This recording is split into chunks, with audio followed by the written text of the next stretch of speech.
तो इधर है श्रीरामपुर किसी ने जो लोकसभा का सांसद है वो राज्यपाल के लिए इतना टिप्पणी दिया है के ऊपर में आपका क्या? देखिए, मैं व्यक्तियों पर कुछ कहना नहीं चाहता हूं, पर मानसिकता जो तृणमूल कांग्रेस की है वो गरीब की बात नहीं करती है, अन्नदाताओं की बात नहीं करती है, युवाओं की बात नहीं करती है, नारियों के बारे में बात नहीं करती है।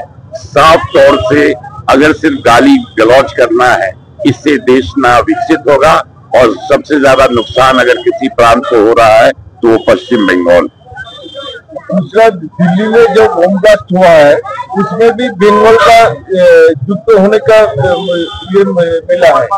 देखिए, उसमें पूरी जांच हो रही है और हमारी जांच एजेंसियों ने तमाम एक लंबा जांच पड़ताल चल रहा है। ज्यादा से ज्यादा लोग को पकड़ा गया है। गृह मंत्री जी ने साफ कहा है जो भी इसमें पाया जाएगा कड़ी सजा दी जाएगी।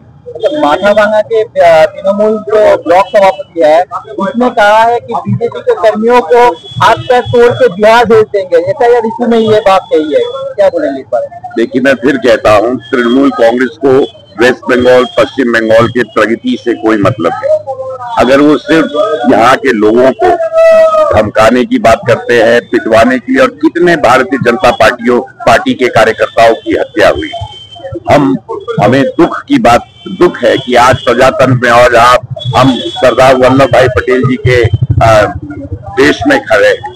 यहाँ हिंदुस्तान के ही लोग अपने ही हिंदुस्तानी भाइयों की हाथ और पैर तोड़ने की बात कर रहे हैं।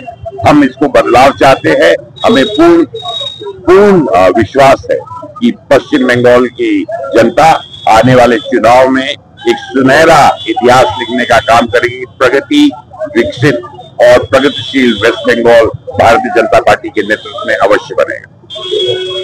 विरोधी लोग कह रहे हैं कि जो दिल्ली का ब्लास्ट हुआ है उसमें केंद्र सरकार की इंटेलिजेंस का फेलियर है, उस बारे में क्या राय है?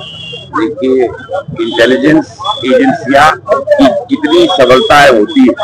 अगर इंटेलिजेंस एजेंसियां नहीं होता कि 3 टन हमें वहां तमाम एक्सप्लोसिव मिले, तमाम लोगों को पहले से एप्रीहेंड किया, ये पूरा जांच पहले ही शुरू हो गई थी। जांच एजेंसी पर अब कितने, मैं पूर्व गृह राज्य रक्षा मंत्री रह चुका हूँ, इंटेलिजेंस का जितनी सफलताएं होती है उस पर कोई चर्चा नहीं करते, परंतु एक भी चूक अगर होती है वो हमारा कर्तव्य और दायित्व बनता है कि एक भी चूक नहीं होना चाहिए। मुझे पूर्ण विश्वास है जिस तरह एक बहुत बड़ा साजिश देश के खिलाफ रची जा रही थी, 99% उसमें उसको रोकने का काम इंटेलिजेंस एजेंसी की वजह से हुआ।